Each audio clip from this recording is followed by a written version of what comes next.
কর্মী সমাবেশের সবশেষ খবর জানাতে যুক্ত হচ্ছেন তৌহিদুল তারেক। তারেক, সেখানে এখন কি পরিস্থিতি দেখছেন, বিস্তারিত জানাবেন।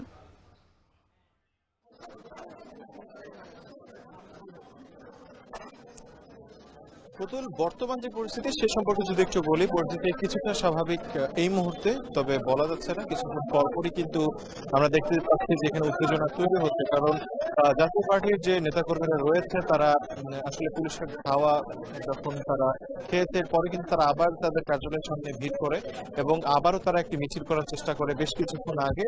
এরপর আবারও কিন্তু পুলিশ তাদের সেখান থেকে ছত্রভঙ্গ করে এবং সেখান থেকে তাদেরকে সরিয়ে দেয়।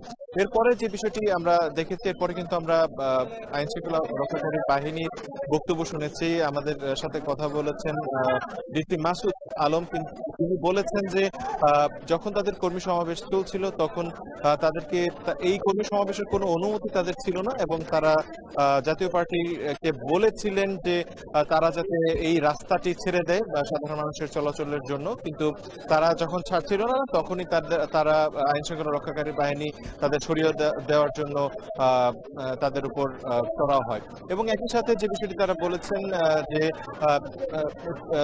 ডিসি মাসুদ আশঙ্কা করেছেন বা তিনি বলেছেন যে জাতীয় পার্টির এখান থেকেও ককটেল বিস্ফোরণ হতে পারে, যে বিষয়টি তিনি নিশ্চিত নন। কিন্তু তিনি সাউন্ড গ্রেনেড, আইন শৃঙ্খলা রক্ষাকারী বাহিনীর পক্ষ থেকে সাউন্ড গ্রেনেড এবং জল কামান নিক্ষেপ করে কিন্তু তাদেরকে ছত্রভঙ্গ করা হয়েছে এবং এর কিছুক্ষণ পরেই তাদেরকে সরিয়ে দেওয়া হয়েছে।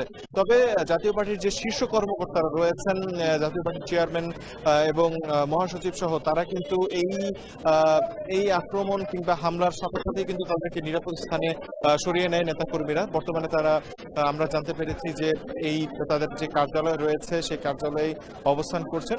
তবে এর পেছনের ঘটনাটা যদি একটু করে আপনাদের সামনে উপস্থাপন করতে চাই, যে আজকে দুপুর 2টা নাগাদ কিন্তু জাতীয় পার্টির একটি কর্মী সমাবেশ ছিল, যেখানে সারা দেশ থেকেই তাদের নেতাকর্মীরা এসে জড়ো হচ্ছিলেন। একের পর এক আমরা দেখেছি যে তারা এখানে দলে দলে যোগ দিচ্ছিলেন এবং এর কিছুক্ষণ পরেই কিন্তু দলটির চেয়ারম্যানও এখানে উপস্থিত হন। সেই সাথে যে শীর্ষ সারির নেতারা রয়েছেন তারাও এখানে উপস্থিত হয়েছিলেন, তারা বক্তব্য রাখছিলেন। বক্তব্যে কিন্তু তারা বর্তমান সরকারকে বলছিলেন যে বর্তমান সরকার পুরোপুরি ব্যর্থ হয়েছে এবং একই সাথে আজকের যে কর্মী সমাবেশ, সেই কর্মী সমাবেশে তারা বলছিলেন বেশ কয়েকটি দাবি কিন্তু তারা উত্থাপন করেছেন। তারা বলেছেন যে জাতীয় পার্টিকে ছাড়া কিন্তু কোনোভাবেই এই নির্বাচন তারা হতে দেবে না এবং একই সাথে একটি সুষ্ঠু নির্বাচন নিশ্চিত করতে সকল দল যাতে সমানভাবে সুযোগ পায়, সমানভাবে তাদের প্রচারণা চালাতে পারে, সেই দাবিটি কিন্তু তারা উত্থাপন করেছেন। এবং একই সাথে তাদের বিরুদ্ধে যে অভিযোগগুলো রয়েছে, যে গেল ফ্যাসিস্ট আমলের যে সরকার, আওয়ামী লীগের সাথে তাদের যে জোট এবং তাদের যে অবস্থান ছিল, সেই অবস্থান নিয়ে কিন্তু তারা বরাবরই সমালোচিত হয়েছেন, সে ব্যাপারেও তারা কথা বলেছেন। কিন্তু বর্তমানে যে বিষয়টি একটু বলি, যে এই দলটি বলছে যে তারা একটি মিটিং করে তাদের পরবর্তী অবস্থান নিশ্চিত করবে। এই ছিল আমাদের সর্বশেষ। রাজধানী বিজয়নগর থেকে জাতীয় পার্টির কর্মী সমাবেশের সবশেষ খবর জানাচ্ছিলেন তৌহিদুল তারেক।